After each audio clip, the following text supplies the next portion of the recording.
அண்ணன் சிவகாமராஜ் அவர்களையும் சந்திரகிரி அவர்களையும் CS கண்ணன் அவர்களையும் அண்ணன் பார்த்திபன் அவர்களையும் சிவ செல்வகுமார் ஆகிய முன்னாள் மாவட்ட தலைவர்களையும் மாநில பொதுச் செயலாளர் சகோதரர் SNM ராமலிங்கம் அவர்களையும் மாநில துணைத் தலைவர் கோவி சந்திர அவர்களையும் எங்கள் விவசாய அணி மாவட்ட தலைவர் அண்ணன் தங்கவேலன் அவர்களையும் OBC மாநில பொதுச் செயலாளர் சகோதரர் KS கதிரவன் அவர்களையும் மாநில செயலாளர் சகோதரர் அஸ்வத்தாமன்ஜி அவர்களையும் பிரச்சார பிரிவு மாநில தலைவர் சகோதரர் பாண்டியராஜன் அவர்களையும் பிரச்சார பிரிவு மாநில துணைத் தலைவர் சகோதரர் நடிகர் ரவி அண்ணன் அவர்களையும்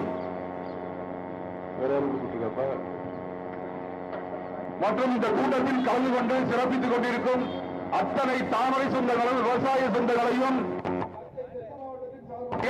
வருக வருக என இரு கரம் கூப்பி வரவேற்கிறோம். அண்ணனை தலைமையில் கேட்டுக் கொள்கிறோம். இந்த நிகழ்ச்சிக்கு கலந்து கொண்டு பெருமை சேர்த்திருக்கும் மும்பை கோழிவாடா தொகுதி சட்டமன்ற உறுப்பினர் மரியாதைக்குரிய அன்பண்ணன் கேட்டன் தமிழ்ச்செல்வன் அவர்களை மேடைக்கு வருமாறு அன்போடு அழைக்கிறோம்.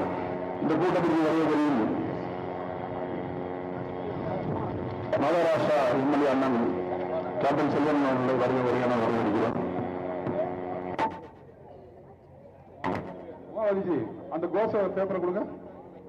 நிறைய இருக்கிறவங்க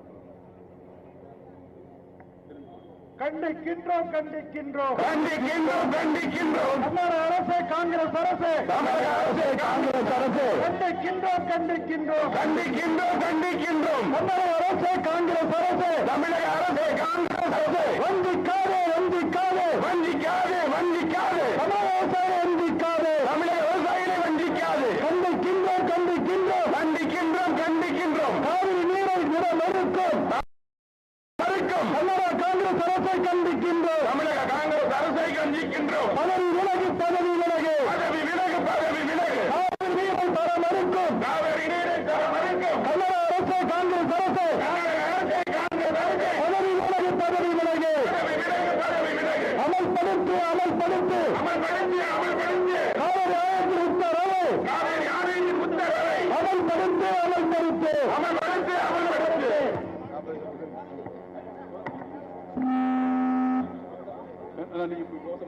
வேண்டாம் நான் பேசுறேன் இல்ல அவங்க சொல்றாங்க பத்திரிக்கை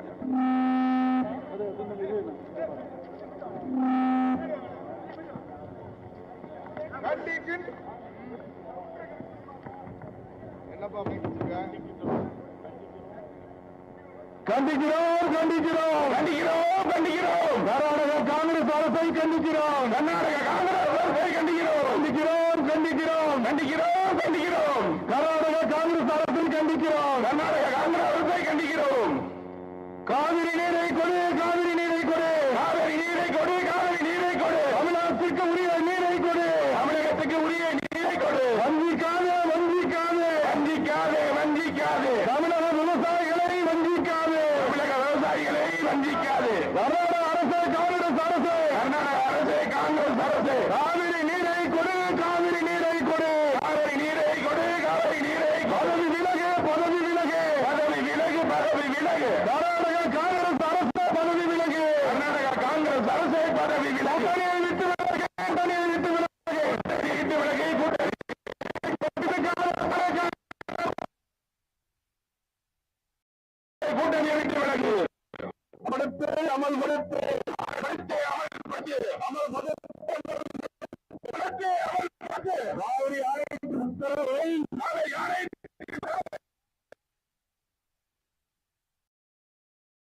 அமல்படுத்து அமல்படுத்து அமல்படுத்து அமல்படுத்து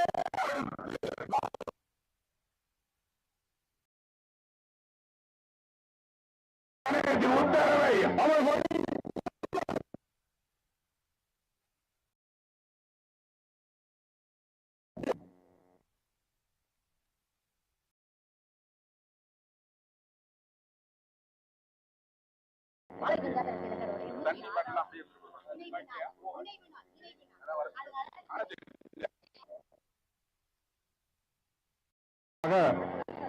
மகாராஷ்டிரா எம்எல்ஏ கேப்டன் தமிழ்ச்செல்வன் அவர்கள் கண்டன உரையாற்றுவார்.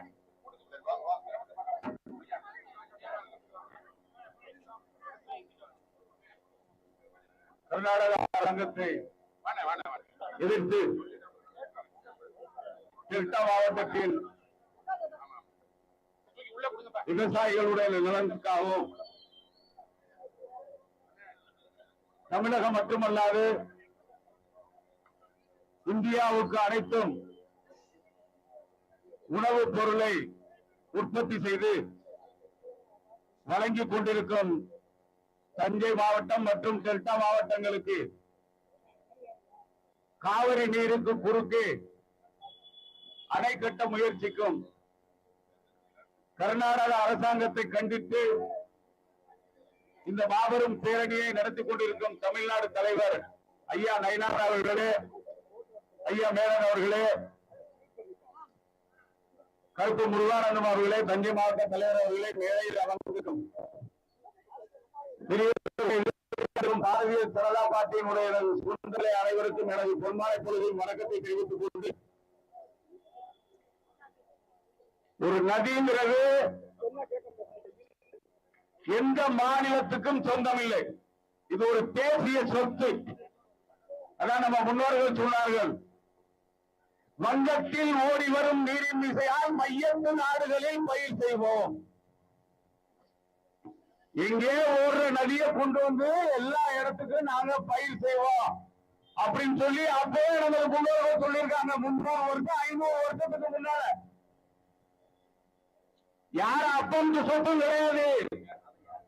கர்நாடக முதலமைச்சர் அப்பாவுக்கு சொத்தும் கிடையாது. கர்நாடகத்தில் உள்ள அனைத்து அரசியல்வாதிக்கும் காங்கிரஸ்வாதிக்கும் அப்பம் கிடையாது. நதி என்பது தேசியத்துக்கு சொந்தமானது, தமிழ்நாட்டுக்கும் சொந்தமானது, கர்நாடகத்துக்கும் சொந்தமானது, எல்லாத்துக்கும் சொந்தமானது. பாரத முன்னாள் பிரதமர் அடல் பிகாரி வாஜ்பாய் தேசிய நதிகளை எல்லாம் ஒன்றிணைப்போம் என்று ஒரு பெரிய ஸ்கீமை போட்டு ரெடி பண்ணாரு. அது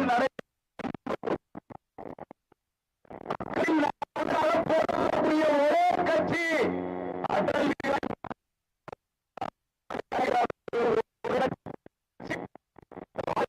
கட்சி தான். பாக்கி எந்த கட்சி யாரையும் நினைக்க போறதே கிடையாது. மற்ற கட்சிகள் யாரு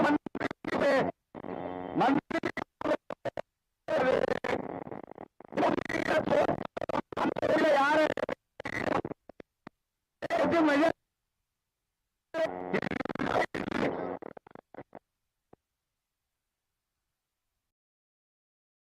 விரும்பி கேட்பதெல்லாம், நீங்க 5 பேரை சேர்த்திருக்கீங்க, 2 மினிஸ்டர் கொடுத்திருக்கீங்க காங்கிரஸ். காங்கிரஸ் அரசாங்கம்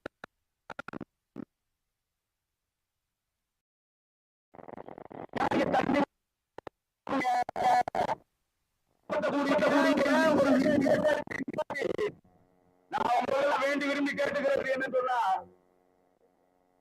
அணை காட்டணும் அப்படின்னு சொல்லி தமிழ்நாட்டில இருந்து போற பஸ் ட்ரெயின் வரைக்கும் நிப்பாட்டுறதுக்கு அவங்க இறங்கிட்டாங்க. எங்களுக்கு தண்ணி விடணும் அப்படின்னு சொல்லி தமிழ்நாடு கர்நாடக பாடல்ல நம்ம இன்னும் இறங்கல. அப்படின்னு நினைக்கிற பெருந்தன்மைதான் நமது தமிழ் மக்களுக்கு. நிலைமை வந்தால் கண்டிப்பாக பாடல்ல எல்லா இடத்திலையும் இறங்கி நடைமுறைப்படுத்த இன்னைக்கு திரு நயினார் நாகேந்திரன் அவர்கள் தலைமையில் ஆரம்பமாயிருக்கு. இந்த போராட்டம் தொடரும். இந்த போராட்டம் ஒரு நாளைக்கு இல்ல, இந்த போராட்டம் தொடரும், மீண்டும் மீண்டும் தொடரும். இந்த மேகதாது அணைக்கட்டு ஒரு சின்ன செங்கல் வச்சா பாரதிய ஜனதா பார்ட்டி தமிழ்நாடு மட்டும் இல்ல, இந்தியாவில் உள்ள அத்தனை மெம்பரும் நம்ம போய் அங்க நிக்கணும். நம்ம உயிரே போனாலும் இந்த டெல்டா மாவட்டங்கள் உயிர் பெற்றால் டெல்டா மாவட்டத்தில் தண்ணி இருந்தா, நானும் டெல்டா மாவட்டத்தை சேர்ந்தவன் தான். 3 சாகுபடி, 2 சாகுபடி, எங்க போயிட்டு சாகுபடி முன்னாள் ஸ்டாலினை தான் கேட்கணும். ஒரு குள மராமத்து கிடையாது, ஒரு ஆறு மராமத்து கிடையாது. குளத்துல தண்ணி விழுந்தா 3 நாள்ல மழை வரும், 5 நாள்ல மழை வரும், 10 நாள்ல மழை வரும், முடிஞ்சு போச்சு. ஏன்னா குளம் வெட்டது கிடையாது. குளம் வெட்டது தாண்டதுக்காக பாதிக்காக சாப்பிடுவாரு. பாக்கி உள்ளூர் மக்கள் ஏதாவது வாங்கி, நான் இதான் சொல்ல முடியும், வேற எதுவும் சொல்ல முடியாது. அதுக்கு பாதி முடிஞ்சு போயிரு. குளம் எங்க வெட்டது? எங்க பம்பாயில ஒரு 2 நிமிஷத்துல நான் முடிச்சுக்கிறேன். ஜல்லி சுருன்னு சொல்லி எங்க முதலமைச்சர் ஆரம்பிச்சார். அதுக்கு மராட்டியில சொல்லுவான், ஆறு குளங்கள் தூர்வாடுறது நம்ம தமிழ்நாட்டுல. இந்த 6 குளங்கள் தூர்வாடுறது 2014 ஆரம்பிச்சு சர்க்கார் காசும் போச்சு. ஒவ்வொரு எம்எல்ஏயும் நாங்க ஒவ்வொரு தாழ்கால போய் 6 குளத்தை தூர் வாங்கி அங்க ஒரு தடவை மழை பெஞ்சா கிட்டத்தட்ட 3 மாதம் 4 மாசத்துக்கு நீர்நிலைகள்ல நீர் நிக்கும், தண்ணி நிக்கும். இதை ஏற்படுத்தினாரு திரு தேவேந்திர பட்டேல் செலவு மகாராஷ்டிரா 2014.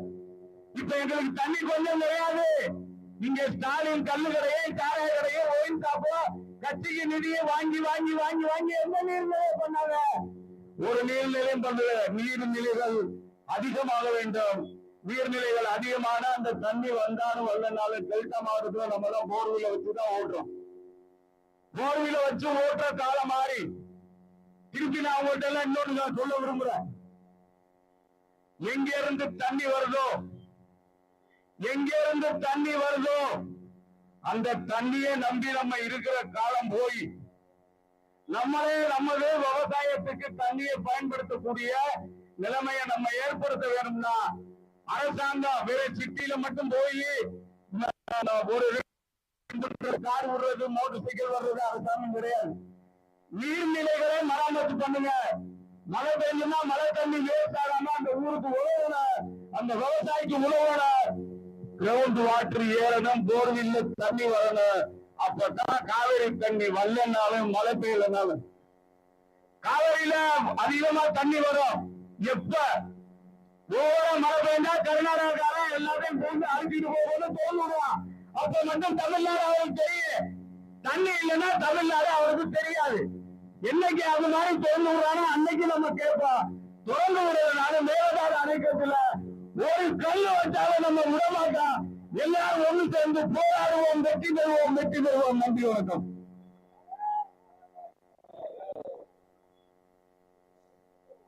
ஆர்ப்பாட்டத்தின் தொடர்ச்சியாக எழுச்சி நாயகன் கருத்து கண்டன உரையாற்றுவோம்.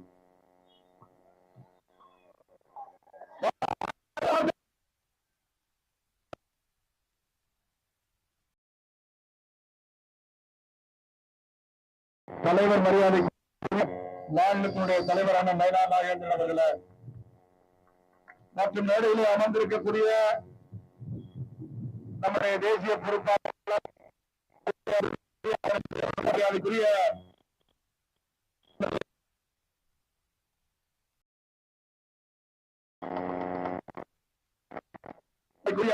அவர்கள, மரியாதைக்குரிய அண்ணன் சிவசுப்ரமணியன் தமிழ்ச்செல்வன் அவர்கள, மாவட்டத்தில் மன்னிச்சுங்க, முன்னாள் மாவட்டத்தில் மன்னிச்சுங்க. ஏன்னா சொன்ன 50 பேரை சொல்லணும், ஆயிடுச்சு. தலைவர்களுக்கும் என்னுடைய பலவான வணக்கம்.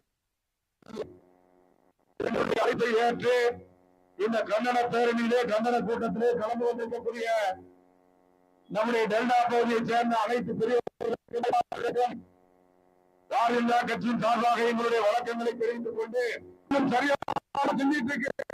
ஆனா தமிழ்நாட்டுக்கு நம்முடைய டெல்டா பகுதிக்கு நிதி கிடைக்காம போறதுக்கு, விவசாய பாலா போறதுக்கான கழகத்துடைய அரசாங்கம் 2024 வெள்ளக்கார காலத்துல போட்ட ஒப்பந்தம் 2024 கொள்ளக்கார காலத்துல அதை ரினியூல் பண்ணாம விட்டான். அப்படி ரினியூல் பண்ணாம விட்டதுனாலதான் கர்நாடகா கட்டினா. இன்னைக்கு கூட மத்திய அமைச்சர் சொல்லிட்டாரு அப்படின்னு சொல்றாங்க, பிரச்சாரம் பண்றாங்க. மத்திய அமைச்சர் பாராளுமன்றத்தில் என்ன சொன்னாரு? நீதிமன்றத்தில் கேட்டாங்க. நீதிமன்றத்துடைய தீர்ப்புல தமிழ்நாட்டுடைய அனுமதி வாங்க வேண்டும். அவ்வளவுதான். அவர் தமிழ்நாட்டு அனுமதி இல்லாம, ஆணையத்துடைய அனுமதி இல்லாம, ஒழுங்காற்றுக்குழுடைய அனுமதி இல்லாம அணை கட்டலாம் சொன்னாரா மத்திய அமைச்சர். தீர்ப்புல என்ன இருக்குன்னு கேட்ட, தீர்ப்புல என்ன இருக்குன்னு சொன்னார். அவ்வளவுதான். உடனே தமிழ்நாடு ஏற்படுது. ஆனா தொடர்ந்து நம்முடைய விவசாயிகளுக்காக செயல்படக்கூடிய ஒரே ஆட்சி பாரத பிரதமர் நரேந்திர மோடி அவருடைய ஆட்சி தான். இந்த பகுதியில எப்படி விவசாயிகளுக்காக போராடக்கூடிய இயக்கமா பாரதிய கட்சி இருக்குதோ, கடந்த காலத்துல நம்முடைய தலைவர்கள் முன்னாள் தலைவர்கள் பலரே இருந்த காலகட்டத்தில் விவசாய பேரணிகள் நடத்தியிருக்கோம். நான் 2018 சைக்கிள் பேரணி நடத்திருக்கேன். காவிரி மேலாண்மை வாரியம் அமைக்கிறோம்னு. காவிரி மேலாண்மை ஆணையம் அமைக்கப்பட்டது அந்த காலகட்டத்தில். அதே போல பார்த்தோம் சொன்னா கடந்த காலத்தில் நம்முடைய ஆட்சி கர்நாடகாவில் இருந்தபோது நான் ஊர்வலம் நடத்தி 18ஆம் நாள் முடிக்கிறதுக்கு முன்னாடி 17ஆம் நாள் காவிரி மேலாண்மை ஆணையத்தை பாரத பிரதமர் நரேந்திர மோடி அவர்கள் அரசாங்கம்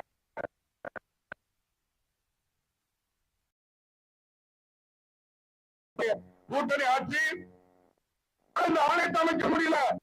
நரேந்திர மோடி வந்து 18ல மேலாண்மை ஆணையம் அமைச்சான்.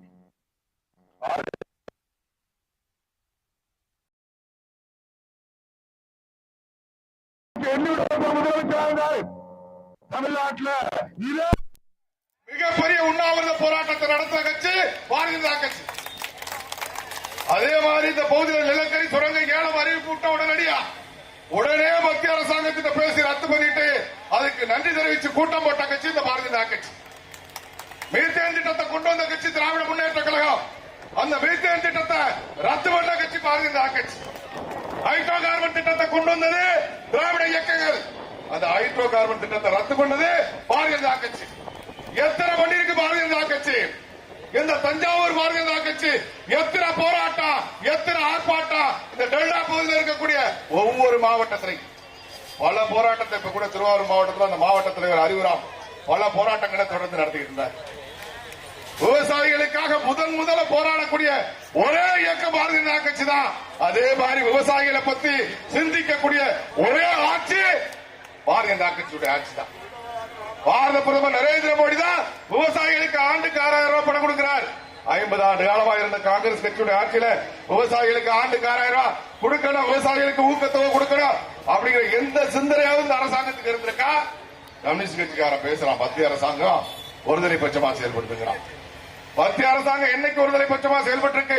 காவிரி பிரச்சனையில நரேந்திர மோடி அவருடைய அரசாங்கம் இன்னைக்கு கர்நாடகாவில் நாங்க கர்நாடகத்துக்கு சப்போர்ட் பண்ணா அங்க கர்நாடகத்தில் பிஜேபி ஆட்சி வரும். இங்க ஒருத்தர் ஓட்டு போட போறல. நாங்க என்னத்தை பண்ணாலும், என்னத்தை போராட்டம் நடத்தினாலும், என்னத்தை இந்த தமிழ்நாட்டு மக்களுக்கு எத்தனை நன்மைகளை செஞ்சாலும் பிஜேபி எதிரியா தான் பாக்கலாம். அதை பத்தி நாங்க கவலைப்பட போறது கிடையாது. ஓட்டு போடு, ஓட்டு போடாம போ. ஆனா விவசாயிகள் காக்கப்படணும், இந்த டெல்டா பகுதி காக்கப்படணும், தமிழ்நாடு காக்கப்படணும். அப்படிங்கிறதுல எல்லா மாநிலத்துக்கும் என்ன உரிமையோ அதே உரிமையை கொடுக்கக்கூடிய கட்சி பாரதிய ஜனதா கட்சி, நரேந்திர மோடி அவருடைய ஆட்சி. நரேந்திர மோடி ஒரு மாதிரி ஒரு பிரதமரை பார்க்க முடியுமா இந்த உலகத்துல? அப்படிப்பட்ட ஒரு பிரதமருக்கு எதிராக தமிழ்நாட்டில் போய் பிரச்சாரம் பண்றான். எங்க பார்த்தாலும் போராட்டம் நடத்துறான். டெல்லியில போராட்டம், ஜந்தர் மந்தர்ல. நம்முடைய பிரதமரை எவ்வளவு கேவலமா விமர்சிச்சாங்க அப்படிங்கிறது தெரியும். தேச துரோகிகள், பயங்கரவாதி அத்தனை பேர் உள்ள போன இந்த போராட்டத்தை கைப்பற்றி இந்த நாட்டை சீர்குலைக்க முயற்சி பண்றான். அதிலிருந்து இந்த நாட்டை கவனம் பண்ணிக்கிட்டு இருக்காரு. இப்படிப்பட்ட ஒரு பாரதிய ஜனதா கட்சி இன்னைக்கு விமர்சனம் பண்றான். மத்தியில் இருக்கக்கூடிய பாரதிய ஜனதா கட்சி சரியா செயல்பட்டு காவிரி மேலாண்மை ஆணையம் அறிவிச்சுட்டு கர்நாடக அணை கட்ட முடியாது. அப்புறம் என்ன இருக்கு?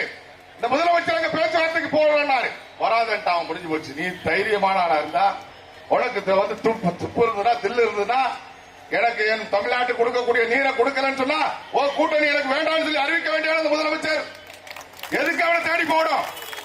எதுக்காக தேடி போகணும்? கோரிக்கை வையே, கூட்டணி தானே. அப்படி இந்த நீரை பெற்றுக் கொடுக்க முடியலன்னா ஒன்னு காங்கிரஸ் கூட்டணியில இருந்து விலகு, இல்ல நீ ஆட்சி விட்டு விலகு. அதை விட்டுட்டு மத்திய அரசாங்கம் சரியா என்ன பண்ணணுமோ அதை பண்ணிக்கிட்டு இருக்கு. மத்திய அரசாங்கம் தமிழ்நாட்டுக்கு மட்டும் சப்போர்ட் பண்ண முடியாது. நம்ம ஒரு கண்ணு, அவ ஒரு கண்ணு, 2 கண்ணு பாதிக்கப்படாம தான் பார்க்க முடியும். அதைத்தான் பார்த்துக்கிட்டு இருக்கு. நீ உனக்கு உரிமை இருக்கு தமிழ்நாட்டுக்கு நீரை கொண்டு வரதுக்கு. அப்படி உனக்கு ஒத்துழைக்கலன்னு சொன்னா அவன் கூட்டணியை விட்டு வெளியேற வேண்டியதானே. அதனால பாரதிய ஜனதா கட்சி தான் விவசாயிகளுக்காக போராடக்கூடிய கட்சி. பாரதிய ஜனதா கட்சி தான் விவசாயிகளுக்காக திட்டங்களை கொடுக்கக்கூடிய கட்சி. இந்த கட்சிக்கு நம்ம பொது மக்கள் ஆதரவு கொடுக்கணும்னு கேட்டு இருக்கக்கூடிய காவல்துறை பத்தி ஒரு சில வார்த்தை. தஞ்சாவூர் மாவட்டத்தில் இருக்கக்கூடிய காவல்துறை கண்காணிப்பாளர் என்னை பொறுத்தவர் மேல ஒரு மாற்று கருத்து கிடையாது. நான் நேற்றுக்கு தான் அவரை சந்திச்சேன். அவரை பார்க்கும்போது பேசும்போது ரொம்ப நேர்மையானவரா, சிறப்பாக செயல்படக்கூடியவரா இருக்கார். ஆனா இங்க இருக்கக்கூடிய சில காவல்துறை அதிகாரிகள், கும்பகோணத்தில் இருக்காரு ஒரு அதிகாரி, ஒரு டிஎஸ்பி அம்மா புதுசா வந்திருப்பாங்க போல இருக்கு. ஏன்னா அவங்க ப்ரமோஷன் டயத்துல இருக்கிறதா சொல்றாங்க. ஆனா பாரதிய ஜனதா கட்சியை சேர்ந்த பல நிர்வாகிகள் மேல பொய் வழக்கு போட்டிருக்காங்க. முகாந்திரமும் இல்லாம, எந்த விதமான கம்ப்ளைண்டும் இல்லாம, எந்த விதமான தப்பு பண்ணாதவங்க மேல வழக்கு பதிவு செய்யப்பட்டிருக்கு. வழக்கு பதிவு செஞ்சது மட்டுமல்ல, வீட்டுக்குள்ள போய் அவர்கள் மனைவி, பெண் இவங்கள்ட்ட இருந்த செல்லெல்லாம் புடுங்கி கொண்டு போயிருக்காங்க. அவருடைய ஜூனியர் வக்கீல கைது பண்ணி கொண்டு போய் திரும்ப விடுறாங்க. அவருடைய டிரைவரை கைது பண்ணி கட்டி கொண்டு போய் அதுக்கப்புறம் மேலதிகாரிகள் சொல்லி விடுபடுறாங்க. ஒரு காவல்துறை துணை கண்காணிப்பாளர் சட்டத்துக்கு உட்பட்டு நடக்கணும். நீங்க நேர்மையான அதிகாரியா இருந்தா விடுதலை சிறுத்தை மீட்டிங் போட்டு அங்க பேசலாம். ஒரு திராவிட முன்னேற்ற கழகத்துடைய மாவட்ட செயலாளரை குண்டு வைப்ப அறுவாள் எடுக்க எங்களுக்கு என்ன கேட்டா, என்னங்க அறுவாள் எடுக்க விட மாட்டேங்கிறீங்க, வாள் எடுக்க விட மாட்டேங்கிறீங்க, குண்டு வச்சு கொள்ளுவேன், வெட்டி கொள்வேன். பொது மேடையில் ஒரு விடுதலை சிறுத்தை கட்சிக்காரன் பேசுறான். அவன் மேல நடவடிக்கை எடுக்கிறதுக்கு உங்களுக்கு யோக்கியதல்ல, உங்களுக்கு துப்பு இல்ல. ஒரு தப்பும் பண்ணாத பாரதிய ஜனதா கட்சியுடைய மாவட்ட நிர்வாகி வீட்டுக்குள்ள போய் அத்துமீறி அழைச்சிட்டு வர பாக்குது இந்த காவல்துறை. அதுக்கு அதிகாரிகள் துணையா இருக்காங்க. தயவு செஞ்சு பாத்துங்க. பொய் வழக்கு போடுறதை நிறுத்துங்க. தப்பு செஞ்சா அது எந்த கட்சிக்காரனா இருந்தாலும் நீங்க தண்டிங்க, பிரச்சனை கிடையாது. யாரா இருந்தாலும் நீங்க தண்டிங்க. தப்பு செய்யாம பாரதிய ஜனதா கட்சிக்காரன் ஒருத்த மேல நீங்க கை வைக்கணும்னு நினைச்சா கூட அதனுடைய பலனை நீங்க சந்திக்க வேண்டியது. உங்களுக்கு மட்டும்தான் பொய் வழக்கு போட தெரியும் நினைக்காதீங்க. உங்க மேல வழக்கு போட தெரியும். உங்க மேல வழக்கு போட்டாலும் நீங்களும் கோர்ட்டுக்கு அலைய வேண்டி இருக்கும். அதனால அதிகாரிகள் சட்டத்தை கையில் எடுத்து, அதிகாரத்தை கையில் எடுத்து துஷ்பிரயோகம் பண்ணி பாரதிய ஜனதா கட்சிக்காரனை மிரட்டலாம், பாரதிய ஜனதா காரனை ஊரை விட்டு துரத்தலாம் அப்படின்னு நினைச்சு பொய் வழக்கு போட்டின்னு சொன்னா அதனுடைய விளைவுகளை இந்த காவல்துறை அதிகாரிகள் சந்திக்க வேண்டியிருக்கு. காவல்துறை தயவு செஞ்சு கட்ட பஞ்சாயத்து பண்றதெல்லாம் விட்டுருங்க. அதுக்கெல்லாம் அரசியல்வாதி சில பேர் இருக்கான். என்ன அரசியல்வாதி இருப்பா, இல்லைன்னா கட்ட பஞ்சாயத்து பண்றவா இருப்பா, அவனை பிடிங்க, கேச போடுங்க, அதை பாருங்க. காவல்துறை கட்ட பஞ்சாயத்து பண்ணணுங்கிற நோக்கத்துல பல வேலைகளை இந்த பகுதியில் பண்ணிக்கிட்டு இருக்க. இது நல்லது கிடையாது. காவல்துறைக்கு காவல்துறையா செயல்படுங்க. தப்பு பண்ற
அளவுக்கு விவசாயிகள் எதுவுமே செய்யவில்லை.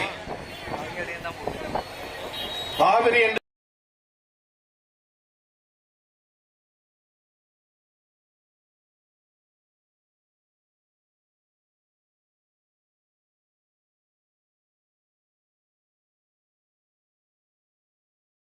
சொன்னாலே தமிழகம், தமிழகத்தினுடைய கடைக்கோடியாக இருக்கக்கூடிய இந்த தஞ்சை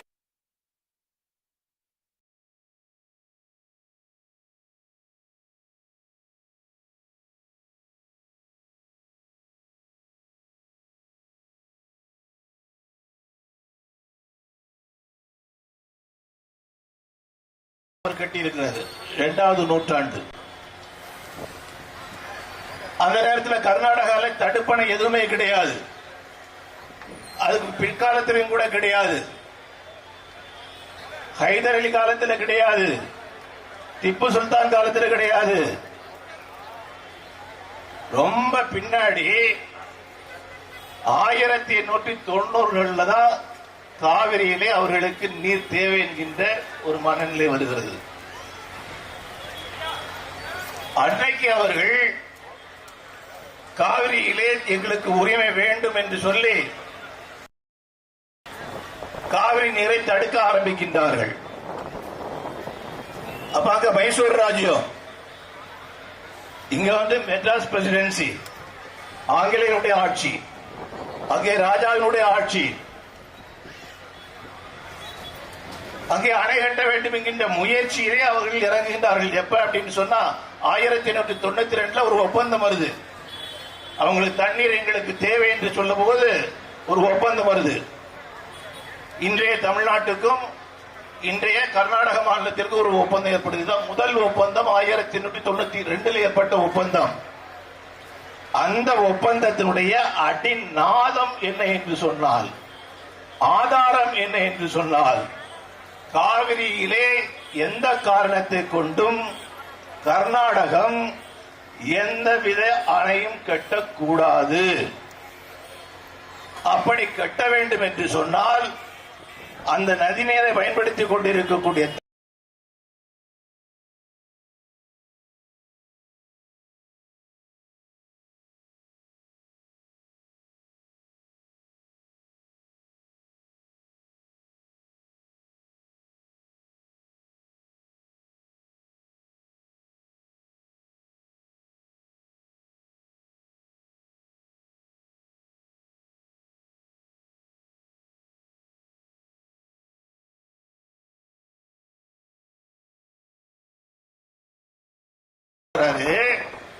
நமக்கு ஒரு அணை கட்ட வேண்டும். அந்த அணை 41.5 டிஎம்சி கொள்ளளவு உள்ள ஒரு பெரிய அணையாக கட்ட வேண்டும். இது 1910 அவங்க திட்டமிடுறாங்க. அப்ப இதுக்கு ஒப்புதல் வேண்டும் என்று சொன்னால் தமிழகத்தினுடைய ஒப்புதல் கட்டாயமாக தேவை. தமிழகத்தில் எழுதுறாங்க. தமிழகத்தில் இருக்கக்கூடிய ஆங்கில அரசாங்கம் அவங்க அதுக்கு மறுப்பு தெரிவிக்கிறாங்க. மறுப்பு தெரிவித்த பின்னாடி சில பேச்சுவார்த்தைகள், சின்ன சின்ன பேச்சுவார்த்தைகள் நடந்து எடுத்து 1911 வருஷத்துல நீங்கள் அணை கட்ட வேண்டும் என்றால் கட்டிக் கொள்ளுங்கள், ஆனால் 11 டிஎம்சி தண்ணீர் தான் அதில் இருக்க வேண்டும். அவங்க கெட்ட நினைச்சது எவ்வளவு? 41.5 டிஎம்சி. அனுமதி கொடுத்தது எவ்வளவுன்னு சொன்னா 11 டிஎம்சி வேணா கட்டிங்க அப்படின்ட்டு. இது ரொம்ப முக்கியமான ஒரு காலகட்டம். இதை புரிஞ்சுக்கீங்க. இருக்கக்கூடிய விவசாயிகள், தமிழகத்தில் இருக்கக்கூடிய 8 கோடி தமிழர்களும் தெரிந்து கொள்ள வேண்டிய ஒரு விஷயம், நாம் எப்படியெல்லாம் ஏமாற்றப்பட்டிருக்கிறோம் என்பதற்கு மிகச்சிறந்த உதாரணம் இது. அப்போ 11 டிஎம்சி கிட்ட சொல்றாங்க. 11 டிஎம்சி கொள்ளளவு உள்ள ஒரு அணையை கட்டுவதற்கு அவங்க பவுண்டேஷன் போடுறாங்க. அந்த பவுண்டேஷன் எந்த அளவுக்கு கொள்ளளவை தாங்கக்கூடிய அளவுக்கு இருக்குன்னு சொன்னா 41.5 டிஎம்சி தண்ணீர் கொள்ளளவு உள்ள ஒரு அணையை கட்டக்கூடிய அளவுக்கு பலமா பவுண்டேஷன் போடுவாங்க. அஸ்திவாரம் வந்து அவ்வளவு பெருசா போடுறாங்க. அப்ப அதுக்கு எதிர்ப்பு தெரிவிக்காங்க தமிழ்நாட்டில். இது 1910, 11 இந்த காலகட்டம். இது வழக்கு போகுது, லண்டன் வரைக்கும் போகுது. லண்டன் வரைக்கும் போய் ஒரு ஒப்பந்தம் இல்ல. இதுக்கிடையில 10 வருஷம் ஓடி போகுது. நிறைய பிரச்சனைகள், விவாதம், அதெல்லாம் இப்ப சொல்ல போனா காலம் அதிகமாகிவிடும். 1924 இதுக்கு ஒரு தீர்வு வர வேண்டும். இந்த பிரச்சனைகள் சொல்லிக் கொண்டிருக்கின்றார்கள். அவங்க 41 சொல்றாங்க. நம்முடைய அனுமதி கொடுத்தது 11. பல பேச்சுவார்த்தை நடத்தி 1924 புதிய ஒரு ஒப்பந்தம் போடுகின்றார்கள். இந்த புதிய ஒப்பந்தத்திலையும் என்ன சொல்றாங்கன்னா, என்ன காரணத்தை கொண்டும் கர்நாடகம் தமிழ்நாட்டினுடைய அனுமதி இல்லாமல் புதிய அணைகள் கட்டக்கூடாது.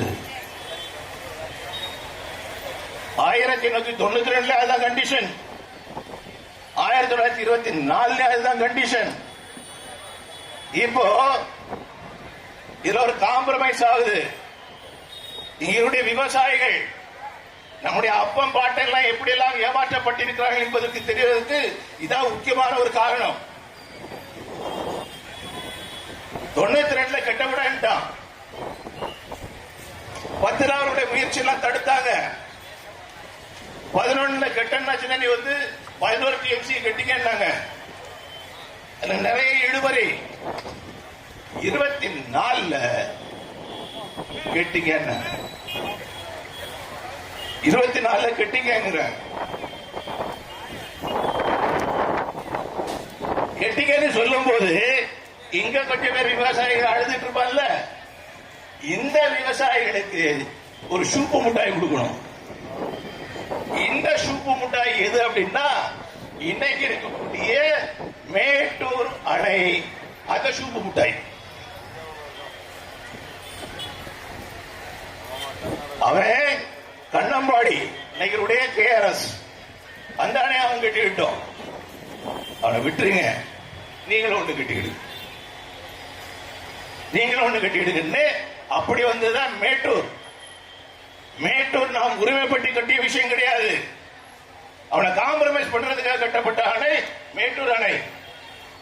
சரி, கட்டுறாங்க. இந்த ஒப்பந்தம் 1924 போடப்பட்ட ஒப்பந்தம் 50 ஆண்டுகளுக்கு செல்லுபடி ஆகும். 50 ஆண்டுகளுக்கு பிறகு அது செல்லுபடி ஆக வேண்டும் என்று சொன்னால் 1974 அதை புதுப்பிக்க வேண்டும். அந்த ஒப்பந்தத்தை புதுப்பிக்க வேண்டும். கர்நாடகமும் தமிழகமும் மற்ற 2 மாநிலங்களும் சேர்ந்து அதை புதுப்பிக்க வேண்டும். அப்ப 74 புதுப்பிக்கணும். இப்பதான் தாமதம். எனது அருமை பெரியவர்களே, 24 போடப்பட்ட ஒப்பந்தம் 74 புதுப்பிக்கப்பட வேண்டும். இந்த காலகட்டத்திற்கு உள்ளாக 4 புதிய அணைகளை கர்நாடகம் கட்டி முடிச்சிச்சு. 4 புதிய அணை. KRS மட்டும் கிடையாது, கண்ணம்பாடி அணை மட்டும் கிடையாது, கபினி போன்ற அணைகளையும் கட்டி முடித்து விட்டார்கள். புதிய 4 அணை கட்டிட்டான். சரி, மானம் சூடு உள்ளவன ஆட்சியில் இருந்தவன் என்ன பண்ணிடணும்? இது 1958, 59 அன்னைக்கு துவங்கி 75 வரைக்கும் இது நடக்கும். 1975 வரை. சரி, இப்ப புதுப்பிக்கணும்ல. 70 சம்பந்தமான பேச்சுவார்த்தை நடக்குது. 74 புதுப்பிக்கணும் அப்படின்ட்டு அவங்க ஒத்துக்கல.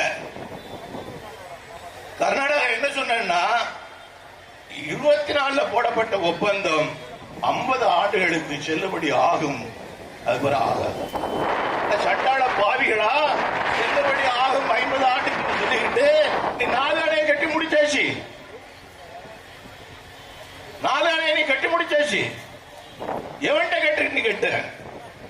யார் அனுமதி கொடுத்தார்கள்? யாருடைய நீர்? யாருடைய உரிமை? இது தமிழகத்துடைய உரிமை. உலகம் முழுக்க பரவி இருக்கக்கூடிய 10 கோடி தமிழர்களுடைய உரிமை இது. 4 அணை கட்டி முடிச்சுட்டா 70 முடிய பேசுறாங்க, முடியல. இப்போ 71 வழக்கு போடுறாங்க. தமிழ்நாடு அரசாங்கம் வழக்கு போடுது, விவசாயிகள் வழக்கு போடுறாங்க, இதை புதுப்பிக்க வேண்டும் என்று சொல்லி வழக்கு போடுறாங்க. அருமை பெரியவர்களே, காங்கிரஸ் கட்சி எப்படியெல்லாம் நமக்கு துரோகம் பண்ணிருக்கு அப்படிங்கிறதுக்கு இதுவும் ஒரு உதாரணம். என்ன அப்படின்னா 69 காங்கிரஸ் கட்சி 2ஆ உடைஞ்சிருது. எங்க வச்சு உடைஞ்சுன்னு சொன்னா பெங்களூர்ல வச்சுதான் உடைஞ்சுது.